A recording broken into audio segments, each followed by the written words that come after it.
January 4th, 2022, 1 a.m. A security camera mounted above the front entrance captured a chilling moment that would haunt investigators for years to come. A young man entered his apartment with another person, a 17-year-old girl, his favorite cousin, the girl who trusted him completely. Later, the footage showed him backing his white sedan into the driveway, carefully, methodically, the trunk now facing away from the street, hidden from view. Minutes passed. Then, the car drove away into the darkness. When it returned, less than 10 minutes later, the trunk was empty. But the girl who had entered that house that night, she never left. Not through the front door, not through any door. And what the cameras didn't capture, what happened inside those walls during those crucial hours, would become the center of one of Detroit's most disturbing murder cases. A case where the truth was buried not only in a landfill, but beneath layers of lies from someone who was supposed to protect her. Because sometimes, the person you trust most is the one who means you the greatest harm. Sierra Milton woke up on the morning of January 5th, 2022, with a gnawing feeling in her gut. Her eldest daughter, Zion Foster, hadn't come home the night before. The 17-year-old's bed sat empty, untouched. For most mothers, this might trigger immediate panic. But Sierra knew her daughter's history. Zion was a high school senior at East Detroit High School, bright, spirited, and admittedly rebellious.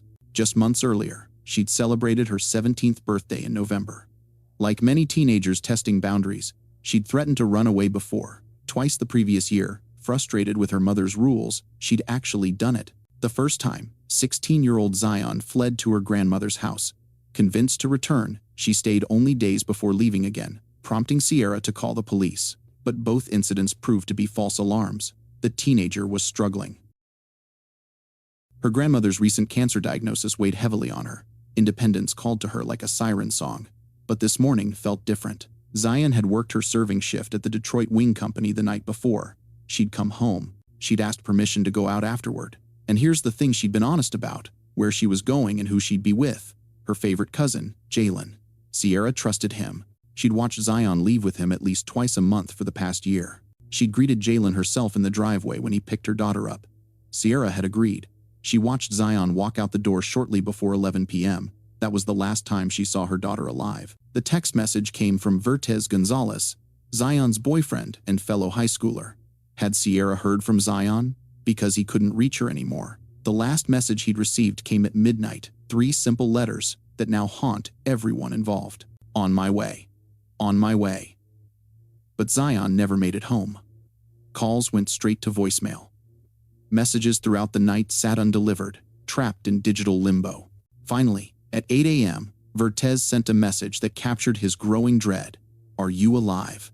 Followed by, "This is the worst thing ever." Sierra immediately reached out to Jalen Brazier. If anyone knew where Zion was, it would be him. They were close, practically inseparable, or so she thought. Jalen's response stopped her cold. He hadn't seen Zion. In fact, he claimed he hadn't seen or spoken to his cousin in years. 3 years, to be exact. Sierra's mind reeled. How could that be possible when Jalen had been in her driveway just weeks ago? When she'd watched her daughter leave with him twice a month? When Zion specifically told her she was spending time with her favorite cousin? Jalen pressed her. How often had Zion claimed to be with him? Once or twice a month, Sierra confirmed. His response came laced with frustration. Zion's lies about him were sneaky as hell and not safe, he said. She must have been using him as cover, spending time with someone else who lived near his house. He even offered evidence. Zion shared her location with boyfriend Vertez, a fact born from his admitted insecurity about their relationship. That location data placed her across the street from Jalen's home at 11:24 p.m. on January 4th. Vertez, ever vigilant, had screenshot his girlfriend's location at that exact time, so Jalen's theory seemed plausible. Maybe Zion was seeing someone else on his street. Maybe she was using his name as an alibi. There was just one problem with this theory. It was a complete lie. East Point police weren't exactly rushing to help. Sierra's missing person report met bureaucratic indifference. Her daughter had a history of running away, they reminded her bluntly. The officer handling the case didn't mince words. "I'm going to be honest with you. We're taking this as she's a runaway." Receiving little support from law enforcement, Sierra took matters into her own hands. Family and friends rallied. They posted flyers across Detroit. They held rallies. They spoke to anyone who would listen. The media picked up the story. "We need your eyes," Sierra pleaded to cameras.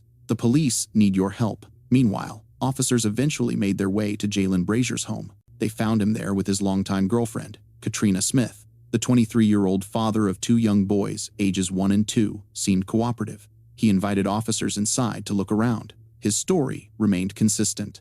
He hadn't seen his cousin in nearly a year since May 2021, he claimed.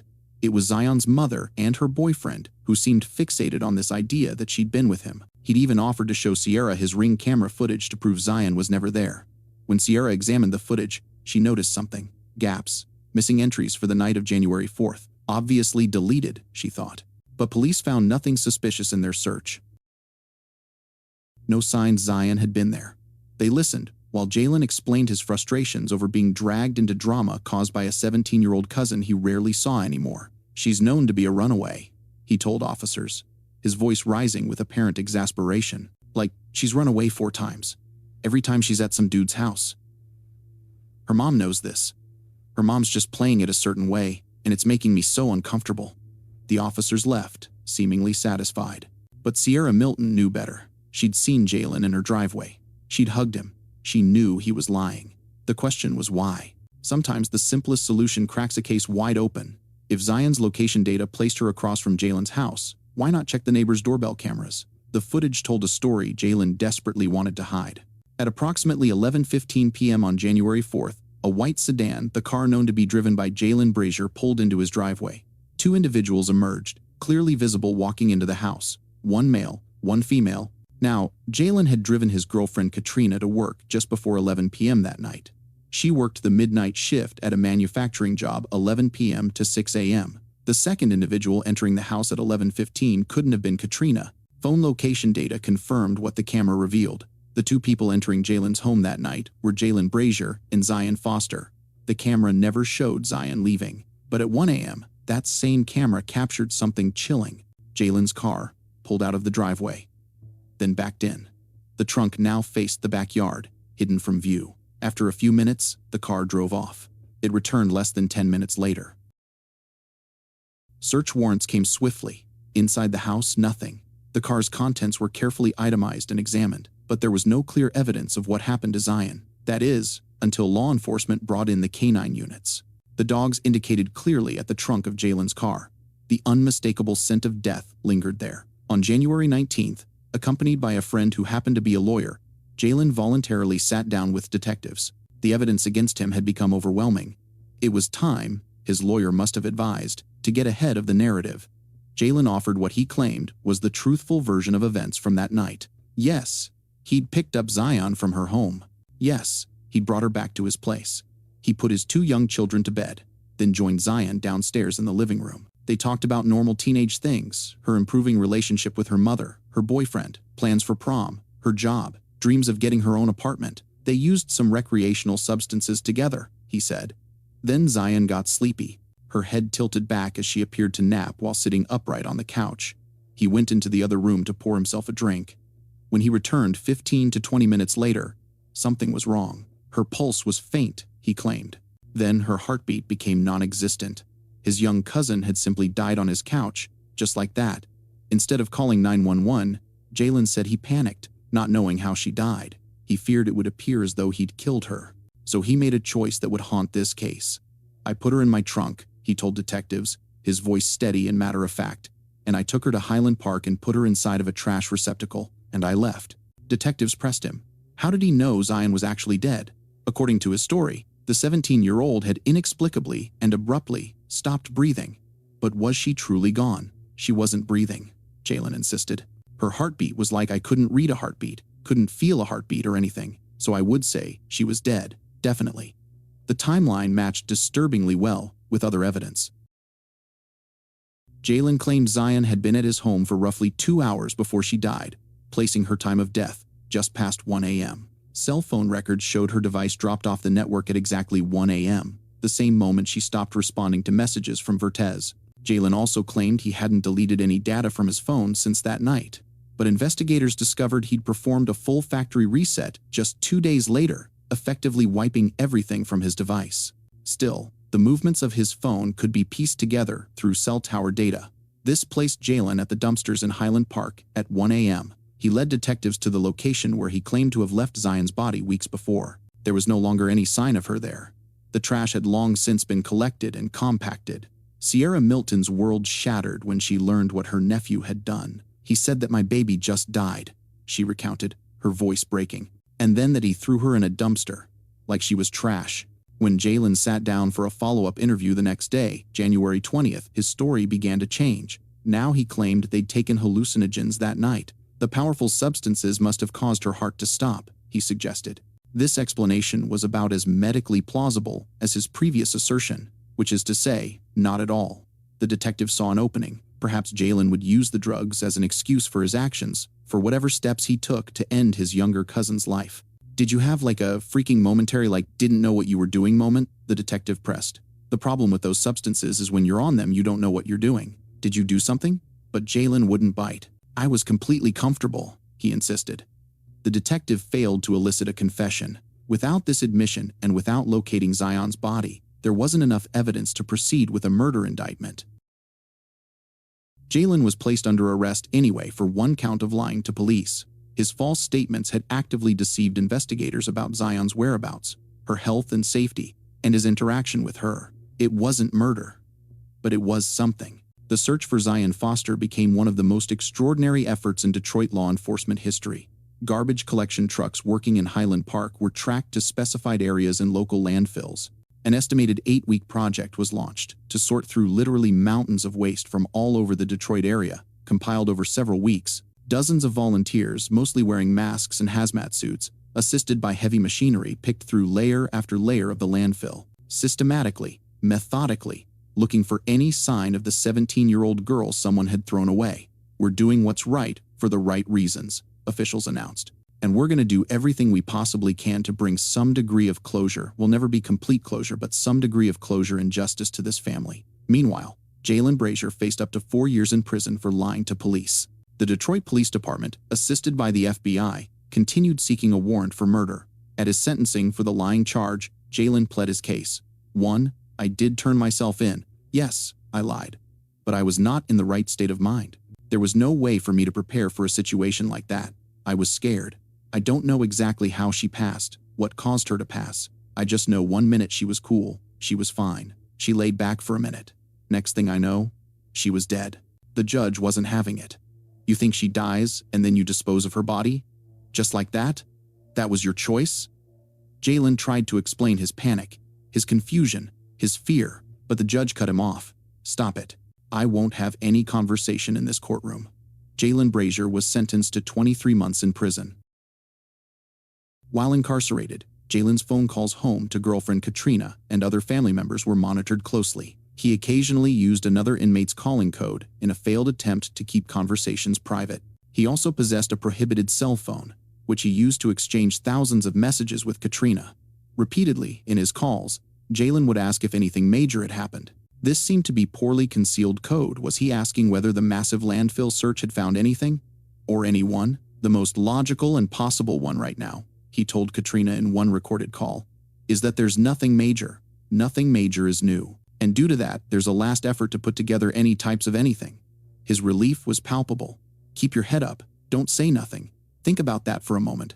If Jalen's story was truthful, if Zion had died abruptly from some unknown and nonviolent cause, then there would be every reason for him to want her found. Finding Zion would exonerate him. The quicker the better. Wishing for her discovery should also be the sentiment of a loving cousin who cared about his family's peace of mind. Instead, over and over again, he expressed relief that no major developments had occurred in the search. As the final days of the landfill project approached, he began referring to it as a search for COVID. "It was supposed to stop the COVID thing," he told Katrina cryptically, "and it's not searching for COVID, so usually there's an update before that. But actually nothing. So don't worry about nothing." Jalen served just over 9 months before being granted early release through a special 90-day incarceration program, a boot camp designed like a military program, where inmates convicted of certain crimes can better themselves and earn early release. It had been nearly a year. Zion had not been found. An indictment for murder had not been sought. And now the prime suspect walked free, returning to his home and his family. Sierra Milton's anguished question echoed through the community. "Why is this man free? What can I admit to this and still be let free?" Jalen Brazier's freedom was short-lived. On June 13, 2023, after a year-and-a-half investigation, the Detroit Police Department was finally granted a warrant for arrest. The 24-year-old would face charges of second-degree murder as well as tampering with evidence. Upon his arrest, 2 additional cell phones were seized. Despite the factory reset Jalen had performed on his device, investigators made a breakthrough. His search history had been held in cloud storage. On January 7th, 3 days after dumping his cousin's body in a dumpster, Jalen had performed a series of revealing Google searches. Are garbage trucks also crushers? What is the force of the machinery? How do police get your phone history? How do you know if police are watching you? But that wasn't all. In the months before the incident, Jalen had performed numerous disturbingly suggestive searches for adult content involving taboo family dynamics. Experts retrieved the video results of these searches. Some were reportedly very violent, as well as disturbing in nature. The digital evidence painted a dark picture of a man who'd been fixating on his teenage cousin, then scrambling to cover his tracks when something went horribly wrong. As the case approached trial, a preliminary hearing offered insight into the defense strategy. Vertez Gonzalez testified that he believed his girlfriend was taking regular medication for epilepsy. Zion had told him she suffered seizures, he said, and without her medication they became more frequent and severe. He'd even witnessed what he thought might have been a seizure. Zion, becoming momentarily faint, slouching forward before regaining her composure after just a few seconds. The defense had found their angle. Perhaps Zion's medical condition led to her death suddenly in Jalen's living room. Maybe she'd had a seizure. There was just one problem with this theory. Sierra Milton, whose youngest child was in fact diagnosed with epilepsy, testified that Zion had never suffered a seizure. Hundreds of pages of medical records covering years of treatment supported Sierra's assertion. Nonetheless, Jalen Brazier's version of events was now being framed in this new light for the jury. The trial lasted 2 full weeks in May 2024. Jalen chose not to testify. The state called 32 witnesses. The defense called none. Prosecutors revealed evidence that shocked even seasoned courtroom observers. Zion's old cell phone, safe at home because she'd gotten a new one, contained months of correspondence between her and her favorite cousin. Over 4,000 distinct texts were retrieved. The messages Jalen sent ranged from subtle and unsettling to highly inappropriate. At times, they were romantic in nature. He routinely invited her to his home while his girlfriend was away. He offered to put her up in his basement if she ran away. He advised her on how to evade police if she disappeared again. Wayne County Assistant Prosecutor Ryan Elsey described the texts as pervasive, at times complimentary of her intelligence and looks, at other times probing in an immature way. Jalen suggested to Zion that other people thought they were a couple. He claimed Katrina was jealous of her. He bragged about how easily he could be with women. At one point, he called himself a god. Prosecutor Elsey concluded by telling the jury that the 23-year-old had been systematically manipulating his younger cousin for years, that he had fantasies about her, and that on January 4th, he acted on his impulses. This was the twisted motive that led to her death. Jurors heard about how Jalen learned that Katrina was pregnant with their 3rd child on the day he brought Zion to his house. Messages between the couple showed how he'd lied to her about what he was doing after dropping her off at work. That night, Katrina felt ill. Nausea, hot spells. She'd been to the emergency room earlier that day.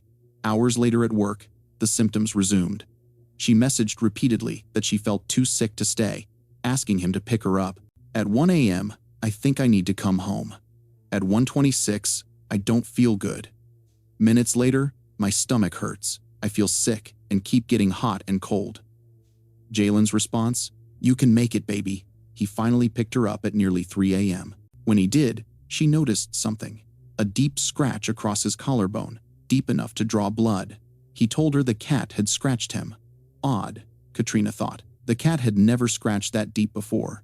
The case against Jalen was largely circumstantial, though compelling. A forensic anthropologist who reviewed Zion's medical history determined that the only condition she suffered that could possibly have led to her death was asthma. But an asthma attack would present as the exact opposite of what Jalen described.